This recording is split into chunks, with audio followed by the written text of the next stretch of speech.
Hi guys and welcome all on YourPedia education platform. So today we are going to solve 50 most expected question of RCC for HPCL examination. So I will cover all RCC in these 50 question, variety of question I take here. So definitely you will enjoy the session. So let's start with the first question. So according to IS 456-2000, the exposure condition of concrete surfaces to coastal environment. Have a look. It is clearly mentioned here coastal environment. Fine. So exposure condition of concrete surfaces to a coastal environment completely is classified as. So as per IS 456, total 5 exposure conditions are there. India is divided into 5 exposure condition: mild, moderate, severe, very severe and extreme, that you have to keep in your brain. Total 5 exposure condition में India को रखा गया है: mild, moderate, severe, very severe and extreme. So starting from mild, so minimum grade was M20 and after that you are all the time doing +5. so M20 से हम start करेंगे and after every exposure condition we are just doing +5. so like M25, M30, M35, M40, like that one. Fine.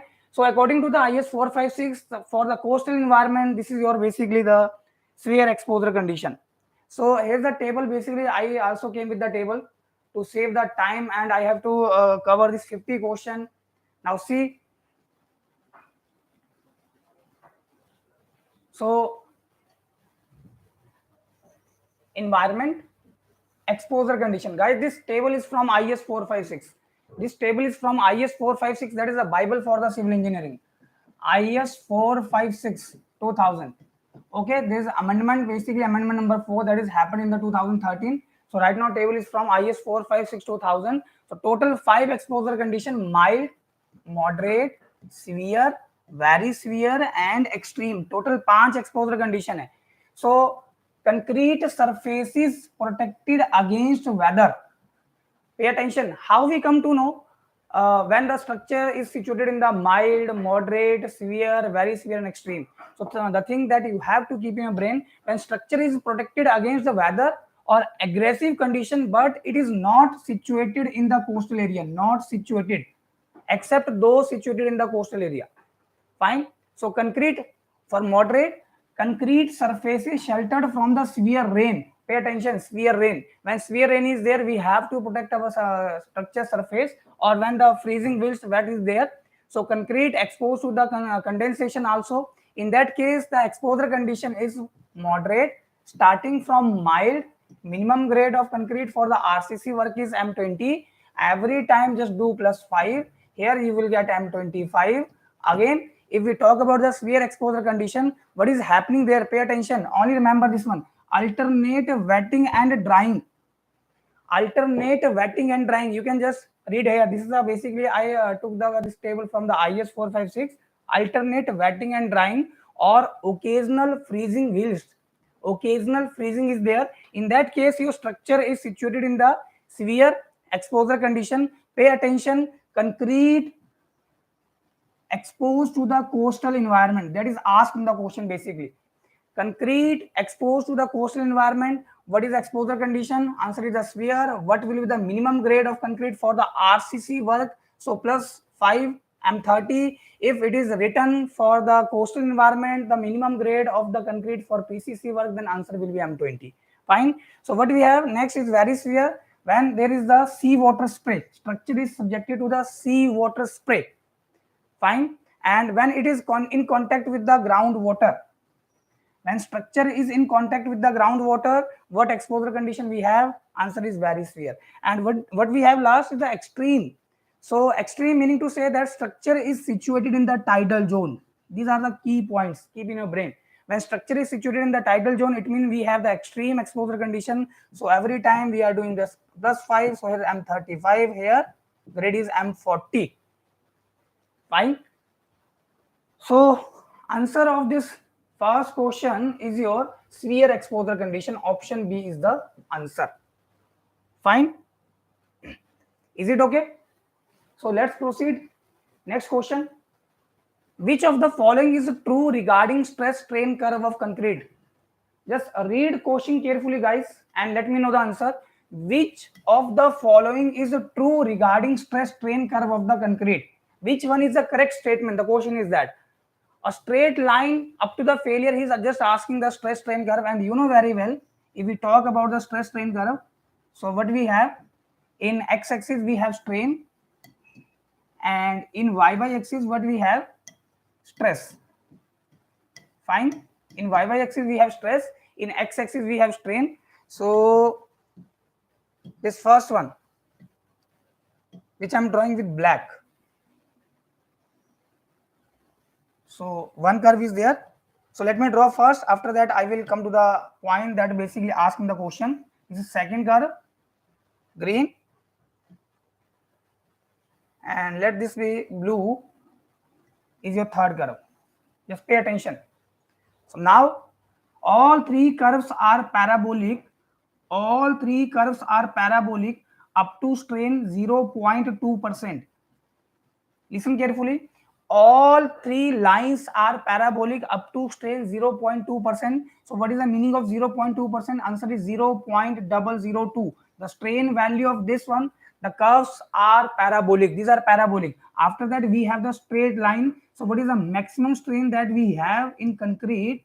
Is 0.0035 as per the LSM limit state method. Now pay attention. This black curve first. The black curve that we have first is your design curve. This black one. This is representing the design curve. Design curve meaning to say that what will be the design stress corresponding to this black line? This is nothing but 0.45 FCK. Pay attention, guys. So just read the question carefully. What is being asked in the question, according to that answer the question basically. And this green one is representing here. This is your characteristic curve.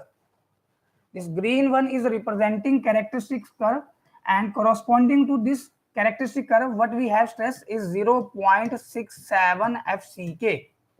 Fine. This is basically for the concrete, green one, and the top blue one is for the cube that we made, concrete cube 150 mm by 150 mm. So top most, that is this blue, is your ideal curve.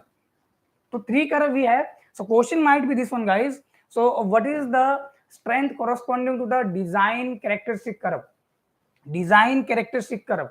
Definitely you will go with the 0.45 FCK. If it is simply written what is the strength corresponding to the characteristic curve, then it will be 0.67 FCK. And you know very well, when you are just dividing this strength by partial safety factor for concrete, it was 1.5, then you are getting here 0.45. Fine. Okay. So now you can see the curve are parabolic. So parabolic up to 0.02% strain value, and then a straight line up to failure. Option C is the answer. Option C is the answer. So just report the answer. I'm just checking your this chat box. I'm just continuously seeing. Yes, C, fine. Okay, so here's the next question, guys. What is the minimum area of tension reinforcement in beam? Now, he's asking the minimum area of tension reinforcement in beam when Fe415 is used. When HYSD grade steel is used, it is mentioned Fe415. Then what is the minimum area of tension reinforcement? So first of all, few things that you have to keep in your brain. Whenever minimum area is there, so minimum area of tension reinforcement for beam as per the strength criteria. As per the strength criteria. Strength criteria के behalf के ऊपर minimum tension reinforcement decide किया जाता है beam के अंदर. But if we talk about the minimum reinforcement in slab, minimum reinforcement in slab, so kind of 0.12% of the gross area in case of Fe415 grade of steel. Is it okay? And 0.15% of gross area of against slab for mild steel, that is Fe250. This minimum percentage of steel in slab is not on the basis of the design strength. So here the basis for choosing the minimum percentage of steel is temperature and shrinkage criteria. So question might be that one. So here you know very well, if we talk about the minimum percentage of steel, let it be PT minimum. So this is 0.85 upon Fy. into 100, because in option percentage is there. So just solve it guys. 0.85 upon 415 into 100. Just have a look guys. If you multiply, don't say sir we don't have calculator, how to solve the things. If you multiply 85 by 5, just do multiplication separately. You can multiply na, what is the issue? So 5 5s are 25, 2 5 8s are, so kind of 425, which is very near to the 415. So this is approximately, the answer is this. After the cutting this one, you will get the 1 by 5. Okay, and of course decimal is also there. So this is coming to be 0.2%. 0.2% will be the answer. You can just do the exact calculation and let me know is it okay or not. 0.2%, you will get this here approximate answer. Because the time is less, data is more, you have to solve the questions by this trick. How to solve, then just make your calculation very simple and effective. Okay, B. No, B will not be the answer. Sumit Yadav, just check. So Jason Sadiq, again you can check. Hemant Bharti. So why you are saying guys B? This is a minimum percentage of steel, na? Where you read this minimum percentage of steel in beam is 0.12%. This is for the slab. Just correct yourself. Yes, 0.205. Okay. So I just made here calculation. Suppose it is mentioned here FE415. See an example. If it is FE250, I am writing here. For FE250, that is kind of the mild steel. So minimum percentage of steel that you have to provide in beam is 0.34%. Just put F by 250 Newton per mm square. You will get this one 0.34%. For FE500, so FE500, so you will get this one 0.17%. Pay attention. As you are increasing the grade of steel, definitely minimum steel requirement will be less. Because higher the grade of steel, higher will be the permissible stresses, less requirement of steel will be there. So for FE, I'm writing here FE550. So minimum percentage of steel that you have to provide is 0.15%. Please remember the values guys, or even you can solve, but just do the smart work. And for FE600, I'm writing here, for FE600, the minimum percentage of steel requirement is 0.14%. Now you can just cross check. For FE250, 0.34, for FE415, 0.2%, for FE500, 0.17%, for FE550, it is 0.15%, for FE600, it is 0.14%. It might be question there, with increase in the grade of steel, the minimum steel requirement in percentage will increase or decrease. Definitely it will decrease, because higher the grade of steel, more will be the permissible stress for the steel. Definitely the steel requirement will be less. Is it okay? So I think this is okay. So let's proceed with the next question. Now here, the limiting depth of neutral axis. Pay attention. He is asking limiting depth. Let me tell you, the limiting word is only used in LSM. You never find this limiting word in working stress method. You never find this limiting word in WSM. So pay attention. Keep trigger on your brain. Whenever limiting word is there, it is from LSM. So the limiting depth of neutral axis for a beam having effective depth of 400 mm with FE415 grade steel is limiting depth. So what is the meaning of limiting depth? It means maximum depth that your section can have. Maximum depth of neutral axis that section can have in mm. If the depth requirement is more than that one, of course the section is going to be over reinforced. That we are not providing. Big no to the over reinforced section. This is the maximum depth requirement. Okay, the grade is FE250. Now, so again, just do the smart work guys. XU limiting, we have direct formulas 0.53D. So how it comes, I will tell you later.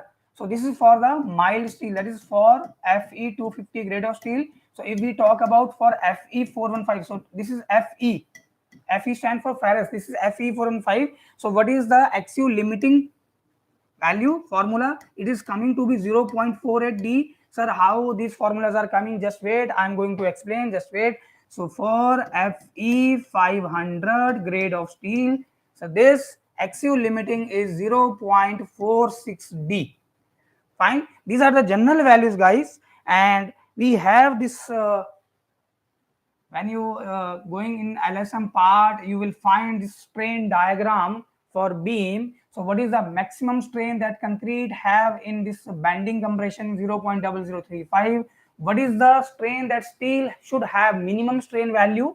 So it is 0.002 plus 0.87 Fy upon Es. Strain in steel should be greater than or equal to this value. This is the minimum strain in steel basically, and this is a maximum strain in concrete. So from here whole up to here, this is your axial limiting, and from here whole up to here, this is your effective depth.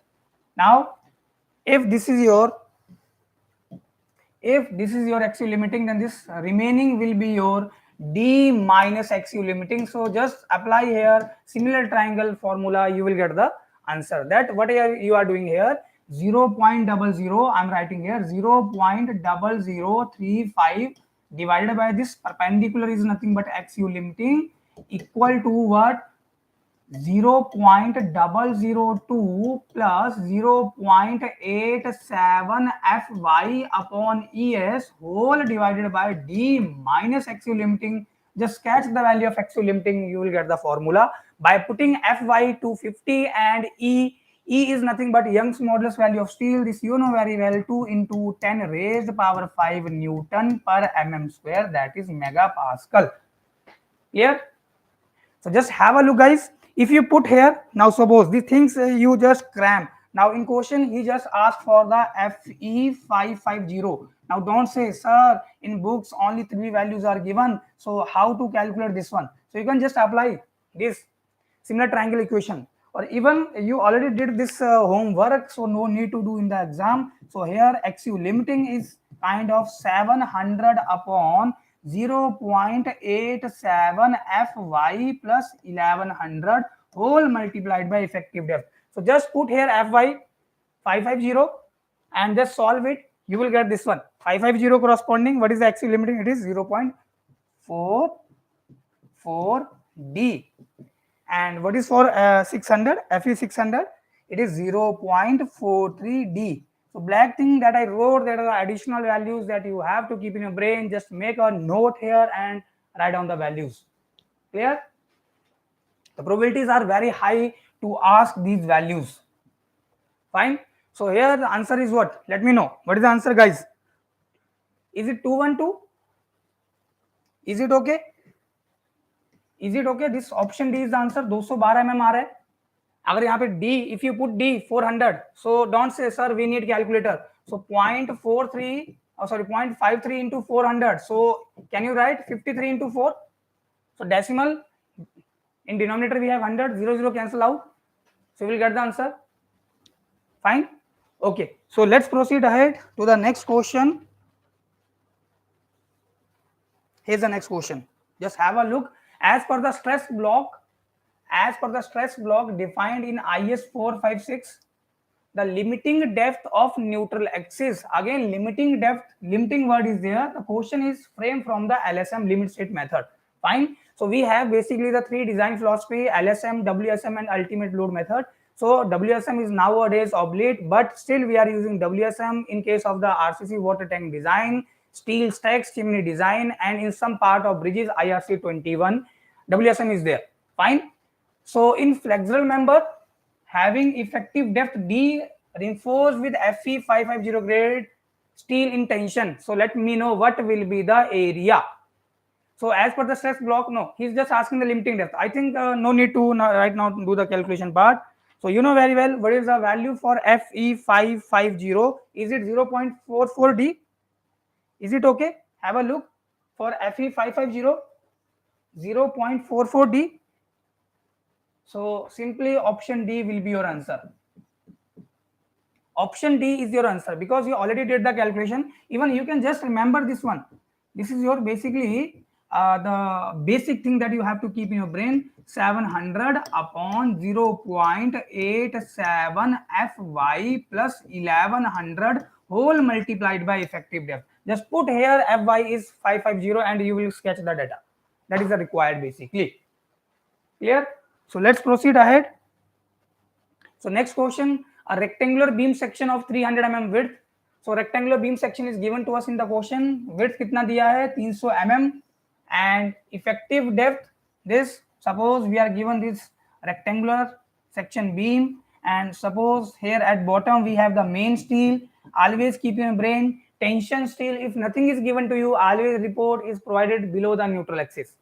If it is mentioned the beam is just kind of your cantilever beam, then definitely tension steel is provided above the neutral axis. That is a separate case. But universally, we are just providing the steel below the neutral axis. That you have to keep in your brain. So, up to center of the tensile reinforcement, up to center of tensile reinforcement from top of this compression edge, whole up to center of tensile reinforcement, this is your effective depth. This is effective depth. Fine. So this effective depth is given in the question. Is it 550 in term of mm? And what is the width? It is 300 mm. Is it okay? The data is given. And the tensile reinforcement, this one, this tensile reinforcement area is also given. Let it be AST, area of steel. Is it 1346? 1346 square mm. The area is also given. Now the beam is constructed with M20 grade. This is a grade with the help of which this beam is being casted, and Fe415 is a grade of steel that is used. This is the basically deformed bar.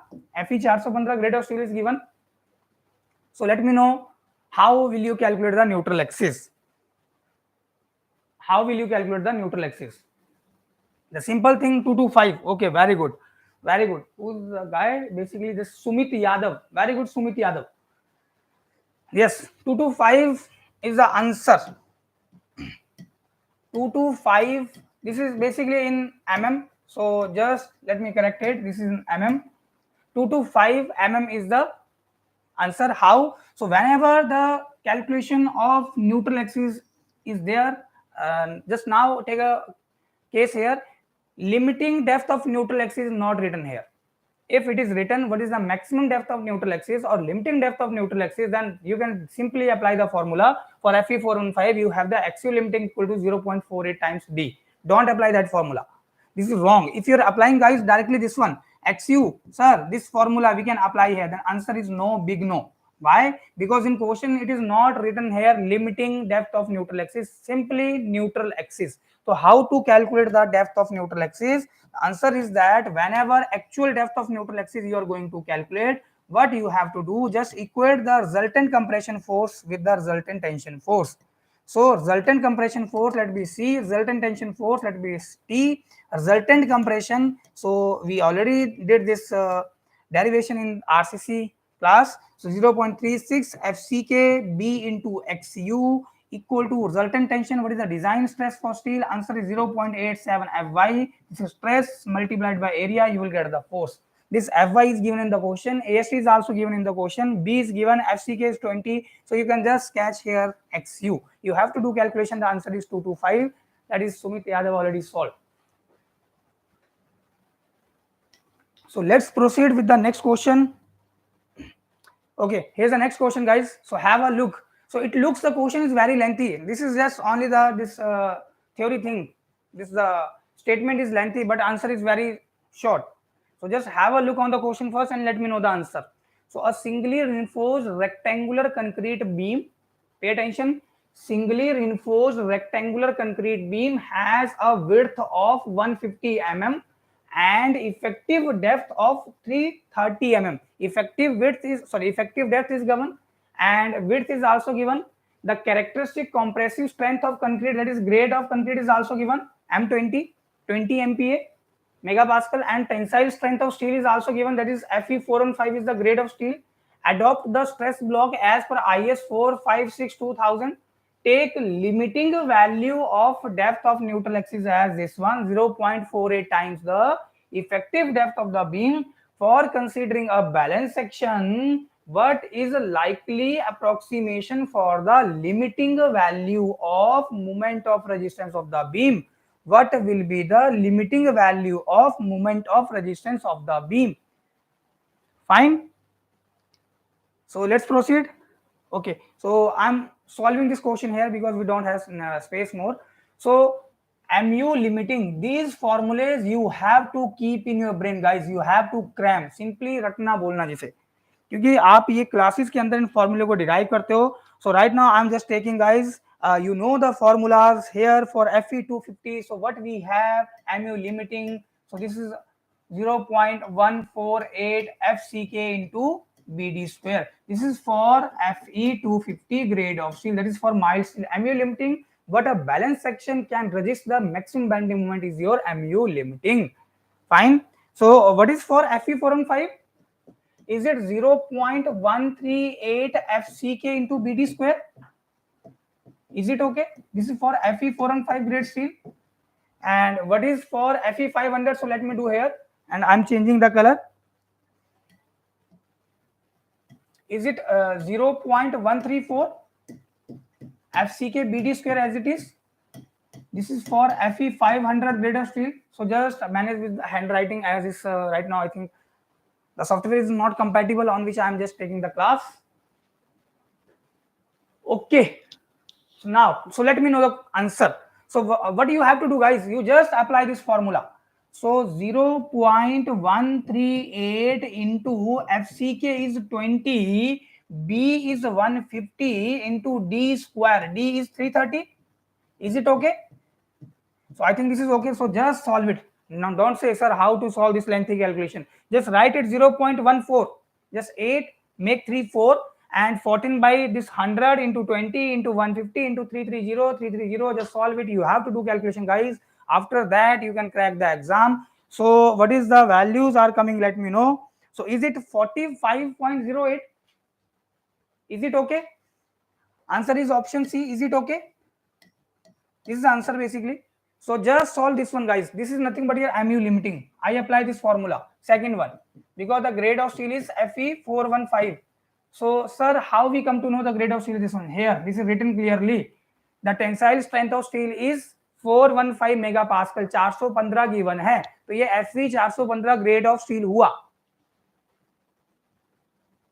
Sir, expected exam date कब होगा? So tentatively I think we already told you guys. So just you have 2 months for the preparation. So just do and just give your 100% for your preparation. After that, definitely you will get some good news.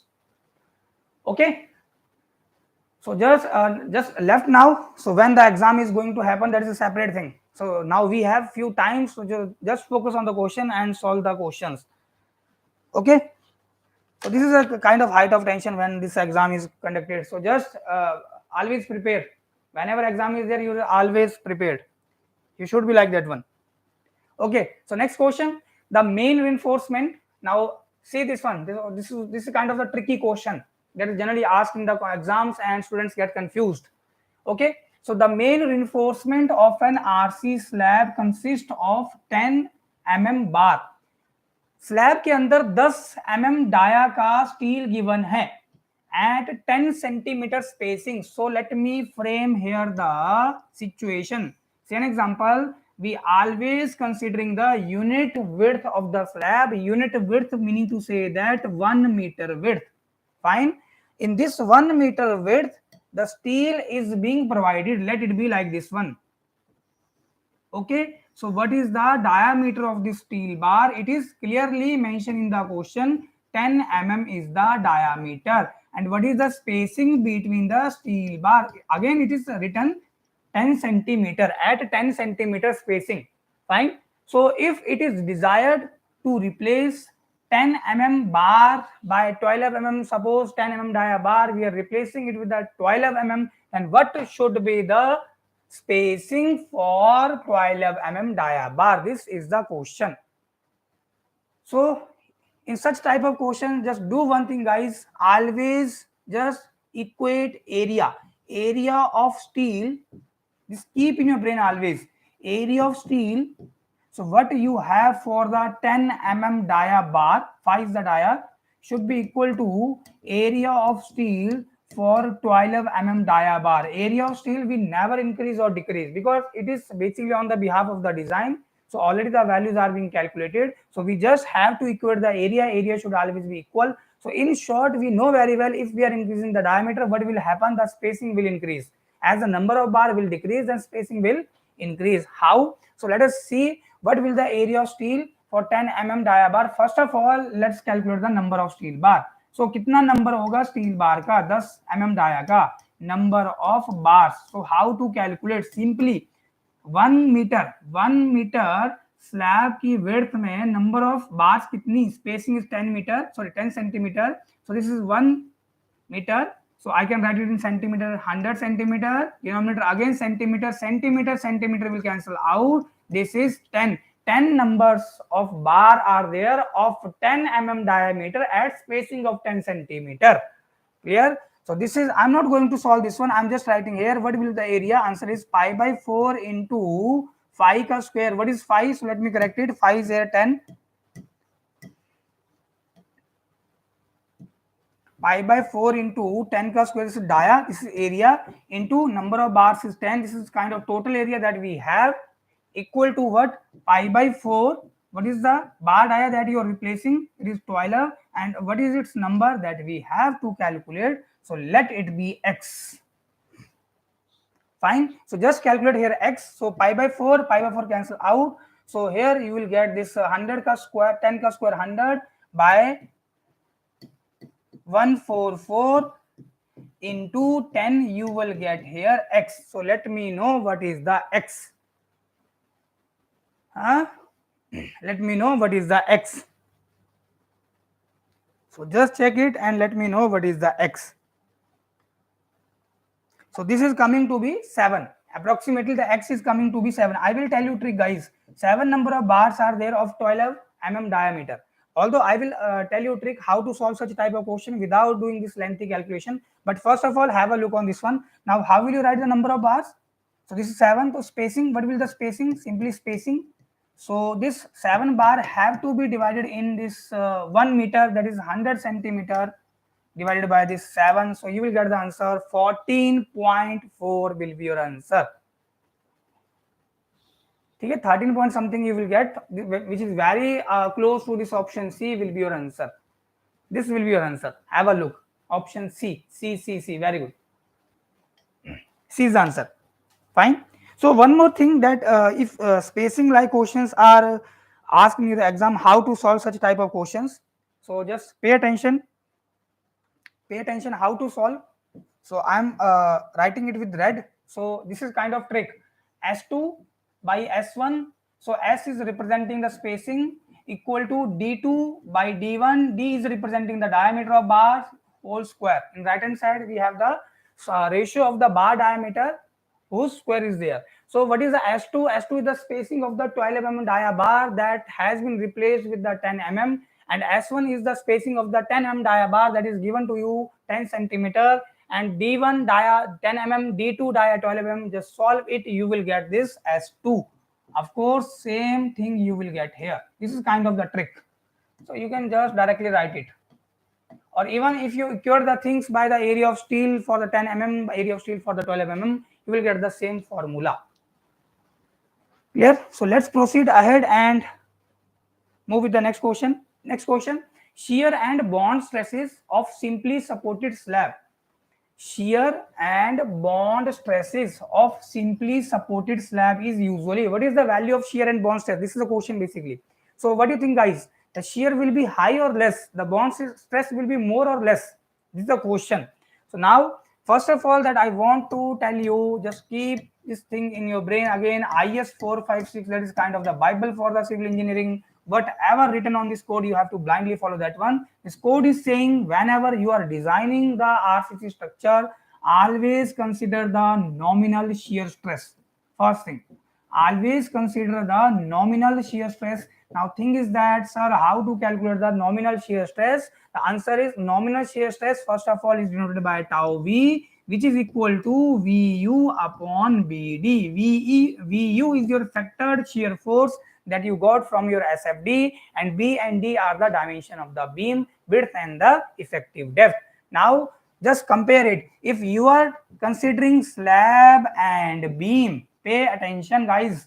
So for slab, this width is much greater than what width you have in case of beam. Now think yourself, guys.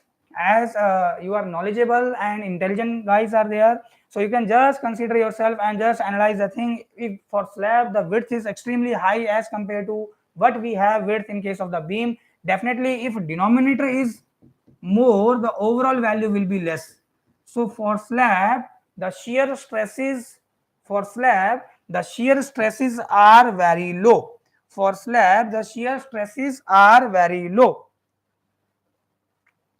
For slab the shear stresses are very low. Option B will be the answer. So that's why you never find shear reinforcement in slab. You never find shear reinforcement in slab, but beams shear reinforcements are there in the form of vertical stirrup or inclined stirrup, or it may be combination with the bent up bars. Clear? So let's proceed to the next question. Okay, now see, this is basically the slab. So that picture I frame here. Now you can see here. So these are the chair, guys. These are the chair for maintaining this proper cover.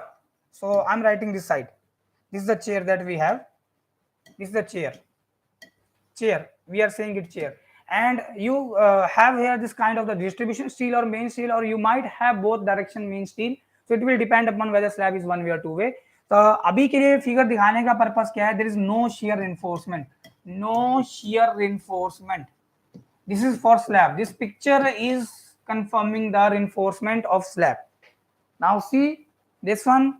This is the basically picture of reinforcement showing for beam. You can see here. Now beam, you can see these are the shear reinforcement in the form of vertical stirrups. Shear reinforcement. So definitely in case of slab, no shear reinforcement are there, so shear stresses will be very low. Fine. So let's proceed ahead. Next question is lifting of the corners of slab is by providing dash reinforcement. Okay, so lifting of corner of slab is prevented by, so I think some this error is there. So lifting of corner of slab is prevented by, how can you prevent the corners of slab to get lifting up? Which reinforcement you are providing? Torsion reinforcement, shear reinforcement, transverse reinforcement, or longitudinal reinforcement? So let me know what will be the answer of this question, guys. So I'm just waiting for your responses. Option A, very good.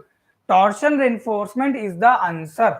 Torsion reinforcement generally we are providing. So what we are doing, guys, suppose this we have slab, or in case of when the two edges are discontinuous, like this one, two edges are discontinuous, here what we are doing, we are providing the torsion steel if we are not allowing the corner to get lifting up. This is the torsion steel. This is the torsion steel or corner reinforcement.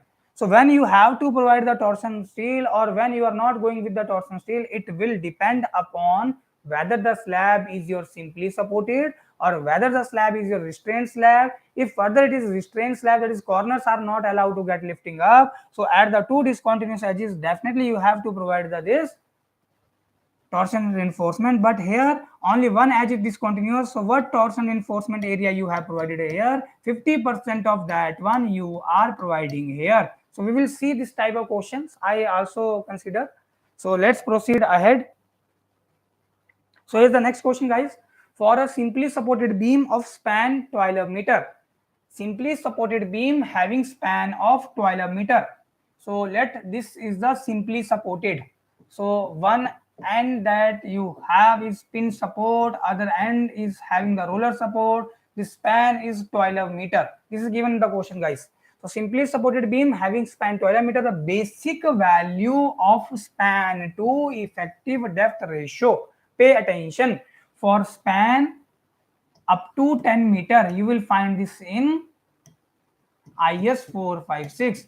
अगर span 10 metre तक ही है या 10 metre से छोटा है, for span less than equal to 10 meter, so this span, of course effective span to effective depth ratio should be less than equal to 7. For the cantilever beam should be less than equal to 20 for a simply supported beam, and should be less than equal to 26 for your continuous or fixed beam. So whatever you want to right? Here, these are the clauses. This is up to the 10 meter. For span more than 10 meter, for span more than 10 meter, what we have, then this span to effective depth ratio is less than what, 10 by span into value. Which one value? And answer is, here is written simply supported beam. For up to 10 meter it was 20. So just multiply here 20 and just fetch the data and let me know what is the answer. This is in meter into 10, you will get the answer. Yes, what is the answer? So is it 2 5s are 10, 2 6 12, 2 3s are 6, 2 5s are 10? Is it okay? Is it okay or not?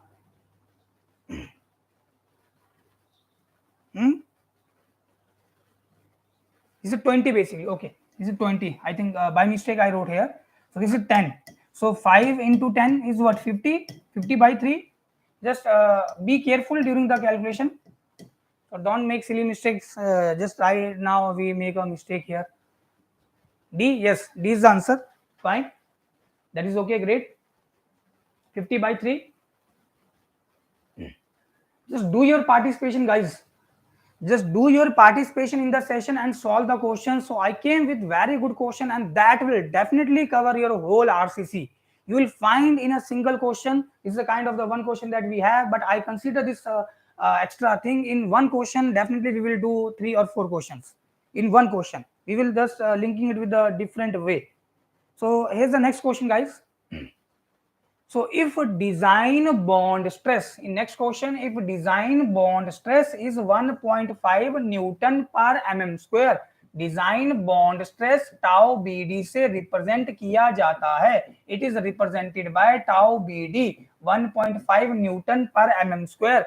If this value is assumed, then development length of an FE 500 HYSD bar of nominal diameter is 12 mm. Every data, everything is given in the question, and this bar is fully stressed in tension. And what will be the development length? Okay, what is the meaning of development length? Suppose if we inserted or casted this steel bar along with the concrete, and this of course concrete will get hardened after a few time, that is after 28 days. We are considering concrete is achieving its whole strength, that is up to 90 to 95% strength. And what is the maximum force that you can apply here? That is T is the force. Answer is design stress is 0.87. So this is the question already asked in the state examination. What is the maximum force that you can apply on this bar? Is 0.87 into Fy into area of steel. How to calculate the area of steel? Answer is dia of bar was given to you as in the question 12 mm. Pi by 4 into 12 ka square will be the area into design stress. You will get the force. Now when you are just pulling this bar out, what will happen? Due to this bond between steel and concrete, this bond stress will develop. So kind of shear stress. So this bond stress, what should be the this length of bar embedded in the concrete section so that this bar should not pull out? So LD is the development length. Here is the formula. So this is the 0.87 Fy upon 4 tau BD into phi. Here is the formula. अब यहाँ पे एक point हमें ध्यान में रखना है, और बच्चे मैक्सिमम बच्चे यहाँ पे गलती करते हैं. Most of time students get confuse here and they do the mistake, and examiner know very well where students is going to mistake, and the answer that you fetch here is also available in the option. So बच्चा गलती कहाँ पे करेगा examiner को ये भी पता है, और बच्चा वो फंसाएगा आपको और आप फंसोगे. ठीक है, तो देखो इसी कड़ी के अंदर अब थोड़ा ध्यान देना. Now pay attention, here it is written HYSD bar. Whenever HYSD bar is written, this bond stress is given for mild steel. So don't say sir it is not written in the question. In IS code, it is clearly mentioned for plain bars in tension we have the bond stress.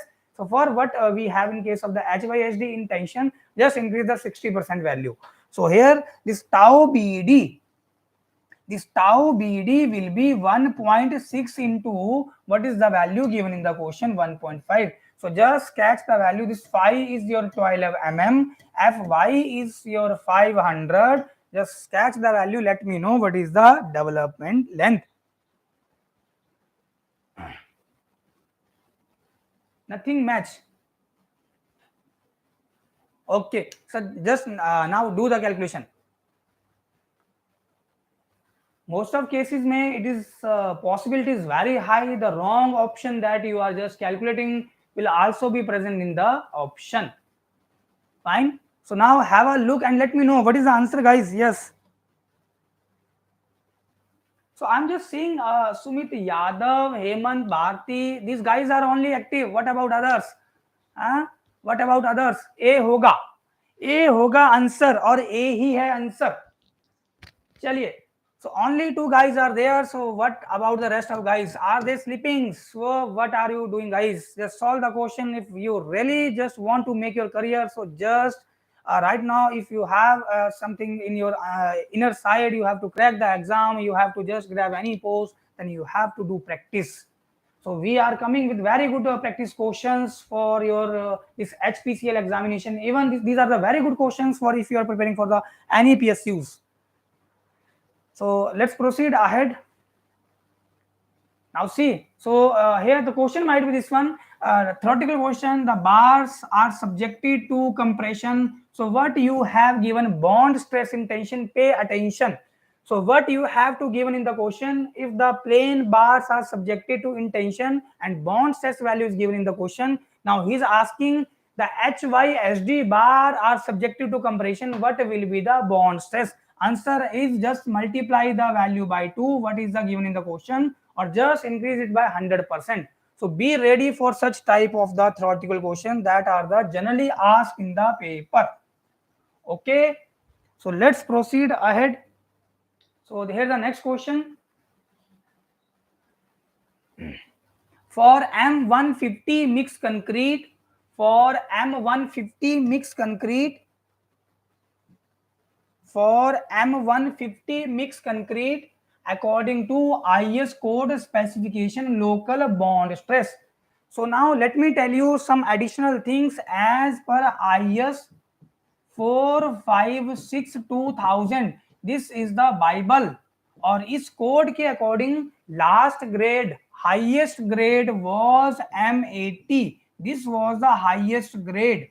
This was the highest grade, but right now this is a 2022. 21 year has been passed, so don't blindly just follow this one 2000 wala amendment. Just have a look amendment 4,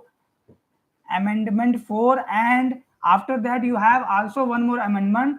According to that one, right now as per IS 456-2013, the last grade is what? M100. Now pay attention, last grade is M100. Then from where this M150 came? Okay, now don't say sir the question is wrong. The question is okay, question is right. This 150 is meaning what? This is kind of the M15. Okay, in notation it is your M15. This M150 is nothing but M15. And let me tell you, for M20 the bond stress you have to remember at least for M20, and because this is the minimum grade requirement for the RCC work construction. If you are doing any RCC work construction, what is the minimum grade of concrete? Answer is M20. Earlier it was M15. Earlier as was IS 4561978. As per this code, for RCC work, minimum grade of concrete was M15. So if it is written in the question clearly IS 4561978, then minimum grade for RCC work answer is M15. But as for IS 456-2000, minimum grade is M20. So this bond stress is like this one, 1.2 Newton per mm square. This is the bond stress, guys. Now see the option. Options में आपको kg per centimeter square में मिल रहा है value. So just convert it in Newton. Have a look, kg per centimeter square.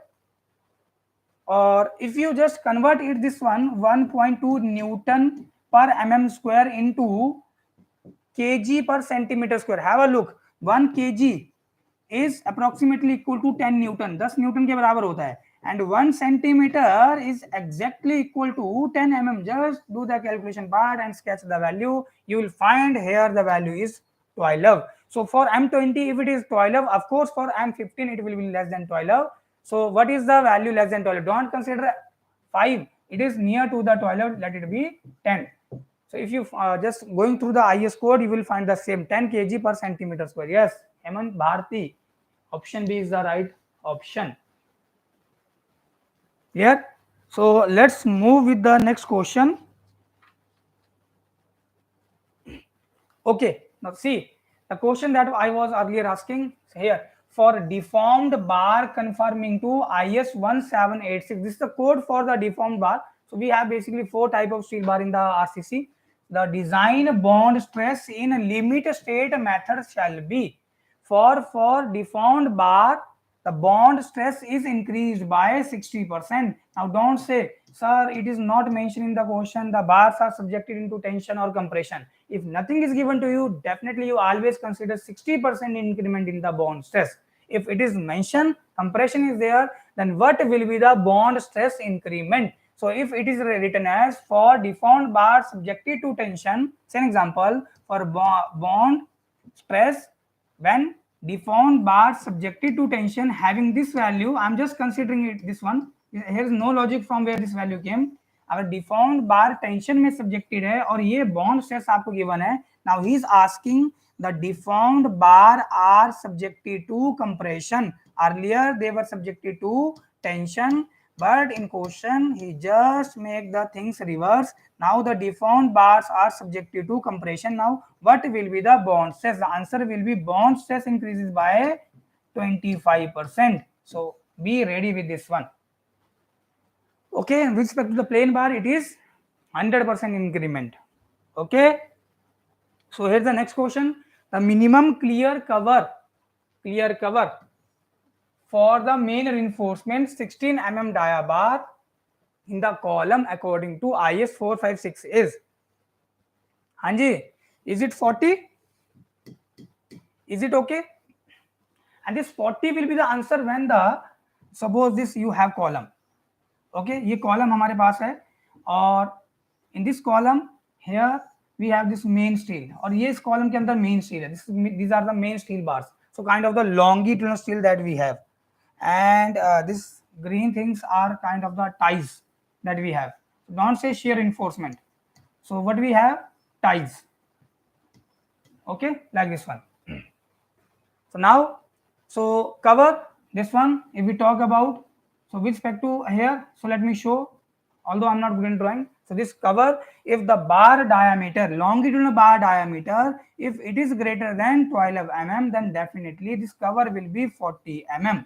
And if the bar diameter is less than this 12 mm, then cover will be 25 mm. Or whenever the any dimension of the column, these are, we are talking these dimensions. When any one dimension of the column is less than 200 mm, then cover provided is 25 mm. In that case, the answer will be 25. Otherwise, it will always be 40. Fine. So is it okay?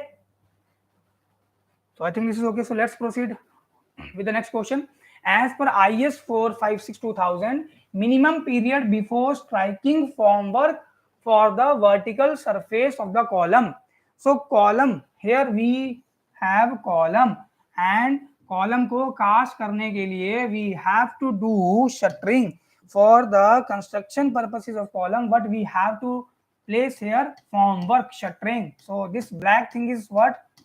Steel plates or wooden plates that we have for the shuttering purposes. So vertical formwork, after how many days you can or after how many hours or minutes you can remove for vertical formwork in case of column or beams or walls? The answer is what?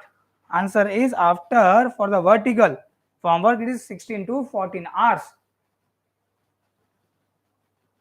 Fine. So as per IS 456, minimum period before striking formwork for vertical surface of column, answer is 16 to 14 hours. Sorry, not 14 but 24 hours, no? Not 14, very sorry. So let me correct it.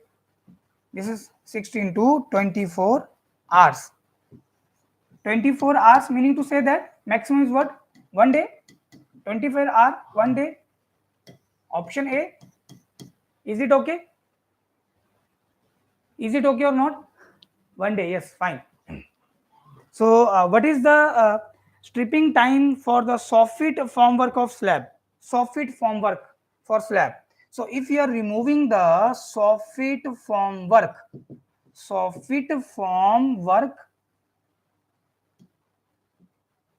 if you are removing the soffit formwork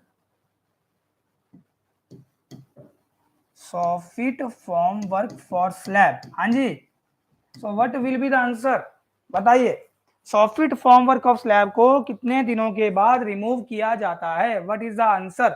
soft form work of slab generally it is 3 days. Now pay attention. Now span will also take place here. What is the span? If the span is up to 4.5 meters, then props you have to be refixed. If the span is over 4.5 meters, span has to be refixed. And what is the striking time of the props? For 4.5 meter span, it is 7 days, and above 4.5 meter, it is 14 days. But right now, the question is just in general criteria. Vertical surface of the column, it is 16 to 24 hours. Answer will be 1 day. Fine. So next question. Okay, so you can see this table. See this table. Type of formwork that we have and minimum period before striking formwork. Shuttering को निकालने से पहले कितने दिन तक वो shuttering आपको लगा के रखना होता है? This is the meaning of this second statement in the column number 2. So vertical formwork to columns and walls or beams, answer is 16 to 24 hours. This is 1 day. That was basically asked in the question. Soffit formwork to slab, be ready because slabs questions are most wanted. So this is 3 days. Now pay attention. If we talk about soffit formwork to beams, as the beams having the more concrete as compared to what slab have, although they have the large area to cover. So this is the 7 days. For beam, it is the 7 days. If we talk about for props to slabs, we have to apply props to slabs. That is props. What are the props? I think I have a picture. So let me check. No. So props, what we are doing. So we are just suppose this is slab. So we are just applying here vertical support. So I think I have a picture. I will show you later. These are the kind of props. So for slab spanning up to 4.5 meter, if the span of the slab is 4.5 meter, then after 7 days you can remove the props. This vertical thing you can remove. If it is more than 4.5 meter, then after 14 days. And for the props for beams and arches, when these props are to be removed, अगर beam का span है 6 meter, then 14 days, after 14 days just remove the props from beams or arches. If span is more than 6 meter, then just wait for the 21 days. Okay, this table is very most important. Many times so many questions are asked from this table, so have a look on this table and just remember the values.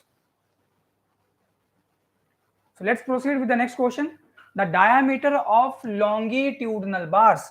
The diameter of longitudinal bars of an RC column, reinforced concrete column, should not be less than, किससे कम नहीं होना चाहिए? हाँ जी, diameter of longitudinal bar should not be less than 12 mm. 12 mm से कम नहीं होना चाहिए. Fine. Diameter of longitudinal bar of an RC column should not be less than 12 mm. Fine. So total question directly. So now see, this was the picture basically that I was looking. Now have a look, guys. So these are the props. So what we call props. So props are to be refixed. Suppose after 3 days you are just removing the soffit work of this soffit form work from the slab, then props you have to refix. So props we refixed. After how many days we have to remove the props? Now span criteria is there. If it is up to this 4.5 meter, then you are just removing after 7 days. If it is over 4.5 meter, then you are just taking the span of the 14 days. Clear? Is it okay? So I think this is okay. So let's proceed with the next question. So have a look and let me know what will be the answer.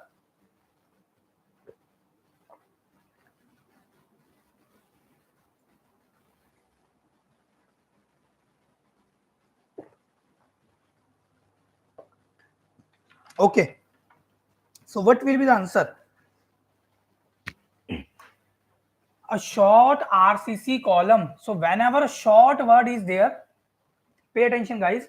whenever short word is there in case of column, brain के ऊपर trigger ऐसा रखो, keep trigger on your brain whether this lambda is less than 12 or even equal to, or its lambda is greater than 12. If lambda is less than 12, then definitely this will be your short column. If lambda is greater than 12 but less than equal to 60, then this will be your long column. And if lambda is less than 3 or equal to, if this slenderness ratio is less than equal to 3, then you have what? This is kind of pedestal that we have.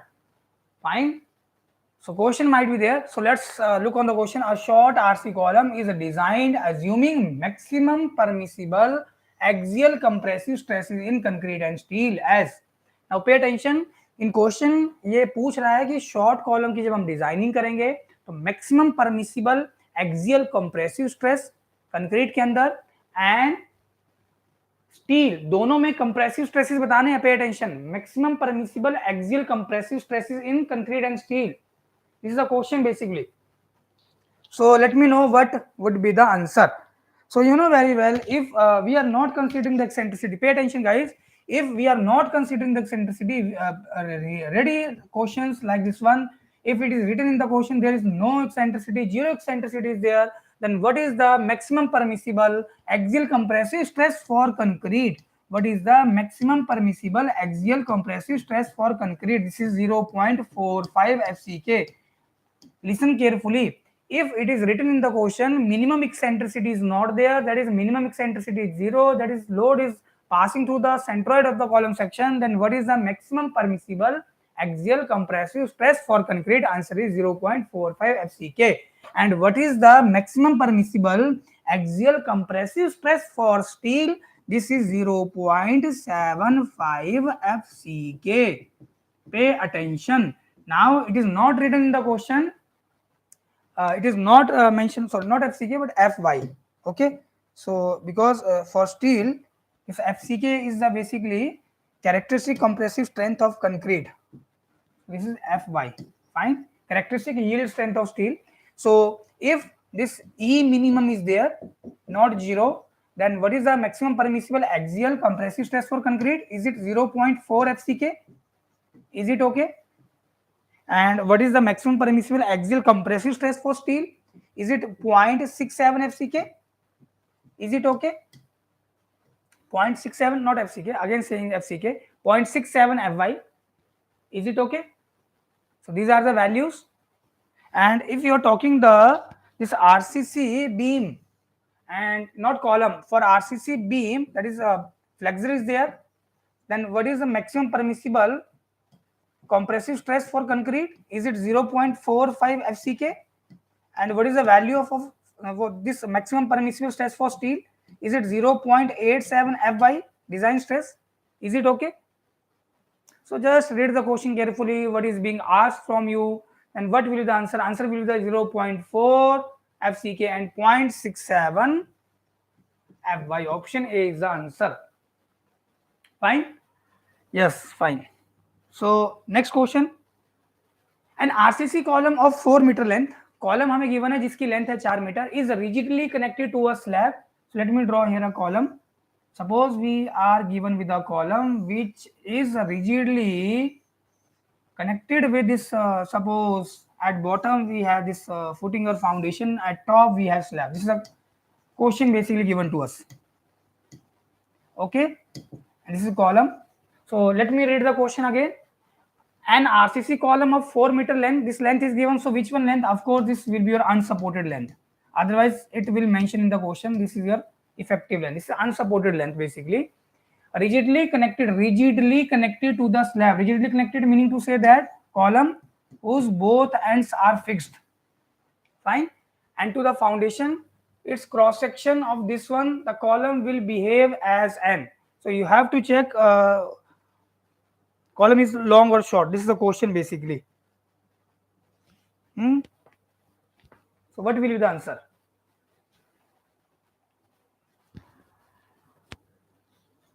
So just solve the question. An RCC column of 4 meter length is rigidly connected to slab and to the foundation. Okay, so have a look guys. So first of all, just calculate the effective length. What will the effective length as per IS code? Is it 0.8 8 times of unsupported length as per the given condition to us. So 0.8 into 4 is what?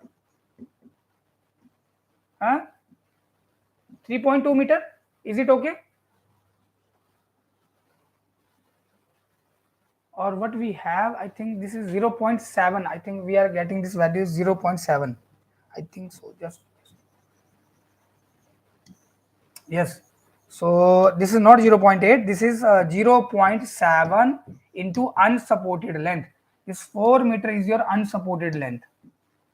Unsupported length. So most realistic criteria that we have in hinge. So what is the effective length? Unsupported by root 2, that is 0.707 times of this unsupported length, let it be 0.8 unsupported length. So this 0.7 into 4 is what? 2.8. Is it okay? Is it 2.8 meter? 2.8 meter. Fine. So what is the lambda? For in case of RCC, lambda is the slenderness ratio. This is the ratio of effective length to least lateral dimension. Least lateral dimension. So effective length is coming to be 2.8 meter. So yes, so let me write it in meter also. So 2.8 meter, or okay, dimensions are in mm, so let me write it in mm. So 2800 in mm, and least dimension both are same, 400. Least lateral dimension 400, 007. So lambda equal to 7, which is less than 12 and more than 3. Of course this is not your pedestal but kind of short column that we have. So option B will be the answer. This will be the answer. So have a look. If you have doubts, so you can just put your doubt in the chat section, and after that we are proceeding further.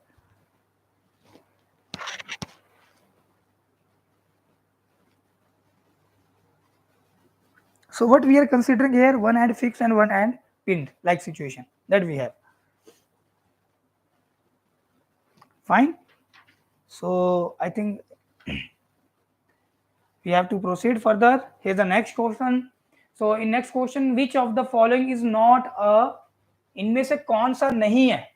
Which of the following is not a non-destructive test method? कौन सा non-destructive test नहीं है? Which one of the following is not a non-destructive test method conducted on hardened concrete? So let me tell you here by picture. Splitting tension test. In this concrete splits, so this is kind of the destructive test, like this one. So what we have next, this is your rebound hammer test. This is your non-destructive testing. Fine. So what we have next, this is your ultrasonic pulse velocity method. This is not your radioactive method. This is a separate thing basically. So here ultrasonic waves are being sent through this concrete section, and if cracks are present there, a time taken by the waves to again reach to the transducer and emitter we have. So on the basis of that, we are just defining the quality or cracks present in the concrete. So this is your non-destructive, non-destructive, non-destructive, and only this one is your destructive. So in question it is asked which one of following is not a non-destructive. Option A is the answer, simply. Fine. Is it okay? So let's proceed to the next question. The super plasticizers are used as admixtures.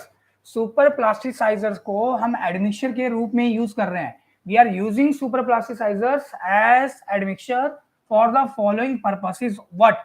To decrease the cement content. No, big no.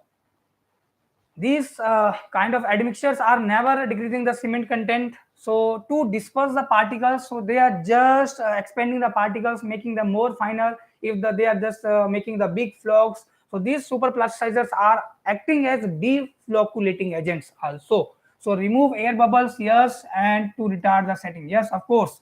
So to disperse particles only, no, to decrease the setting time only, option B is the appropriate option to give the answer. And option B is only the appropriate option. Fine. So let's proceed further. Next, steam curing of concrete. Steam curing of concrete is adopted for. What is the purpose of doing steam curing? So let me tell you, steam curing is done where early strength gain is required. Early strength gain, जल्दी जल्दी strength चाहिए, we are required with early strength. So early strength gain is there. So जल्दी जल्दी strength किसमें चाहिए? Pre stress concrete के अंदर. Why in pre stress structures? Because in case of the pre tension और post tension, the pre-stressing bed is being acquired for the 28 days. So what we are requiring, if the concrete is gaining its strength in early time, so definitely we can utilize the pre-stressing bed for another casting of the member.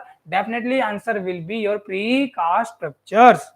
Okay, even this steam curing is done under the kind of the steam pressure. Due to that, rate of gain of compressive strength increases, that I wrote here. Early strength gain increases, and second, it also reduces the shear strength of concrete. The steam curing reduces, pay attention, steam curing reduces the shear strength of concrete. Steam curing reduces shear strength of concrete. ये जो steam curing है, भाप वाला curing, इससे concrete का shear strength decrease होता है. Fine, this I wrote here. And speed of chemical actions. So whatever the chemical reaction that you have, because in this cement we have kind of the box compound. Now let's have a look on this picture. So in this you are just able to see the pre-stress concrete sections are being pushed into the this box in which we have arrangement, and we will do the steam curing. Okay, and see this one. So after this steam curing, how the steam is just coming out. Okay, these things are being adopted for your gaining strength in a very rapid manner. If we want this structure in a less time, so we are just going with this steam curing. Okay, it is only adapted for the pre-stress concrete members. Pay attention. So next question, as per IS 456, pay attention guys, this is clearly mentioned. IS 4561978 इस code के according thickness of reinforced concrete footing on pile edges, on pile at its edges is kept less than, or even when this your footing is resting on the soil, if the footing or foundation is resting on the soil, so this is your ground, say an example, this is your soil. So now don't say sir footing always rest on the soil, it may rest on the pile cap. So in case this is the thickness at the edge, this is the edge of footing. So generally what examiner asks, what is the minimum thickness at the edge of footing? When footing is resting on the this soil, then it is 150 mm. If this is resting on the pile cap, what we have, this pile cap. So piles are kind of the deep foundation type, and this thickness requirement is 300 mm as per IS 456 2000. But in question he is asking 1978. So what you have in case of soil, that is 150 mm, that is valid for the in case of pile. Okay, so 150 is the answer.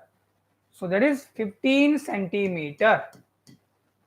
As per IS 456 1978, answer is the 150. Yes, 150. Pay attention, just have a look on the code. That's why I just make it in the box, red one, 1978.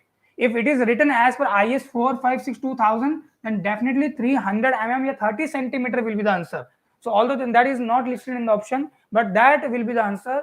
If it is written, although it is written IS 456 1978, then 15 centimeter 150 is the answer. Then when your this footing or foundation is resting on the pile cap, and this thickness is measured from the top of this pile. This is the top of pile, from here whole up to here. Okay, so I think this is okay. So let's proceed.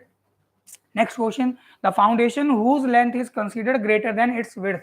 Foundation जिसकी length ज़्यादा है, length is much greater than width. Okay, definitely such type of foundation is your strip footing. What we have, strip footing. Fine. When the depth of foundation, so what is the meaning of depth of foundation? Suppose here we are just coming with this flat footing, मान लो, and let here be the ground surface, that is the ground surface, this is a column that we have, and let this your footing, and See, so from here whole up to here, this is the minimum depth of footing. This is 50 centimeter as per the IS 456, and this is the depth of footing, and this, let it be width of footing. If the depth of footing is less as compared to width, definitely it is shallow. If the depth of footing is greater as compared to width, then it is deep. So in this case, so we have a picture. So let me show you picture. So just remember the criteria what I am saying here, guys, verbally, because all the things are already have been asked in the questions. See, you can see here. This is the kind of the footing that we have, or single column having one footing that is kind of isolated. You can just see the reinforcement of the footing as well as the column. Fine.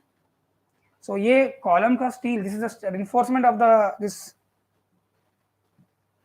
main steel of the column, so kind of longitudinal steel, longitudinal, and that is being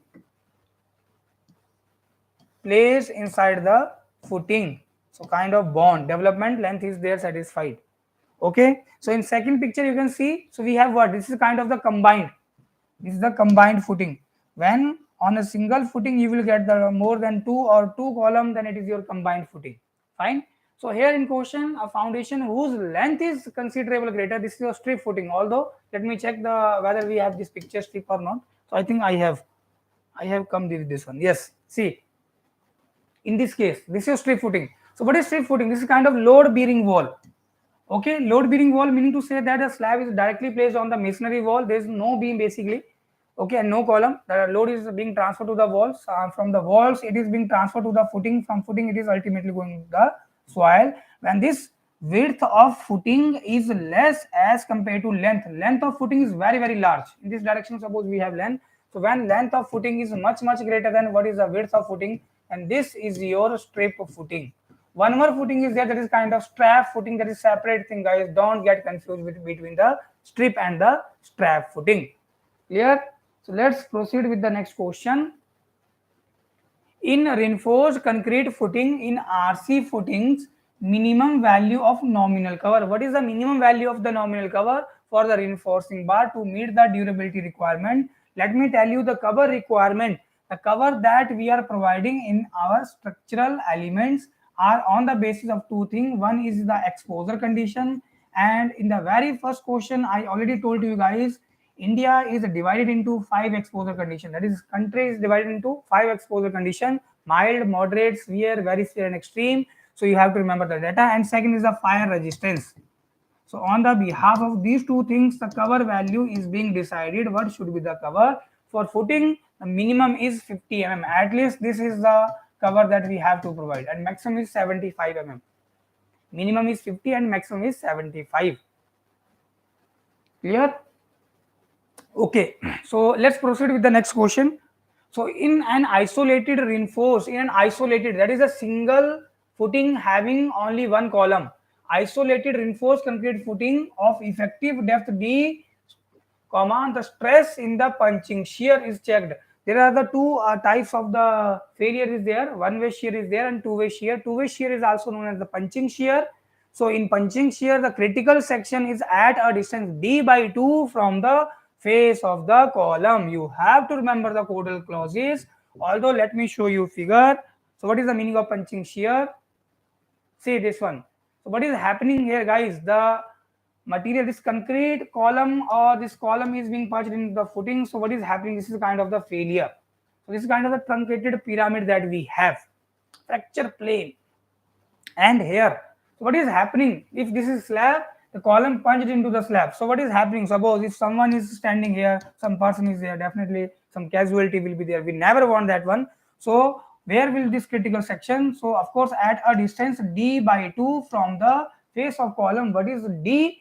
So this D is the effective depth of the footing. Somewhat here will be, if this is your main steel, and D is the effective depth of footing. Clear? Now, which of the following is not considered in the design of isolated footings? इसमें से कौन सा consider नहीं किया जाता है? Which of the following is not considered in the design of isolated footings? Isolated footings, single column is resting on a single footing, that is on a single footing having only one column on it, that is kind of isolated. So bending moment, shear, punching stress, all things we are just taking. We have the critical section for moment, we have the critical section for shear. Even shear, we have one way shear and two way shear. This two way shear is nothing but your punching shear. So these three options are okay. It means the footing is being designed for the bending, shear, punching stress also included in this shear part. Only torsion, we are not designing the footing for the torsion. D option is there, correct option. Fine. So let's proceed with the next question. For M20 grade of concrete, modular ratio will be. So what is the modular ratio, guys? So this modular ratio, as per the IS 4561978, modular ratio is given by 280 upon 3 sigma CBC. One more classical definition of modular ratio is there. That is, modular ratio is the ratio of Young's modulus value of steel to Young's modulus value of concrete. So this question is being already asked in the question exams. कि modular ratio consider the creep effect fully or short term effect are considered or partially considering the creep and shrinkage effect.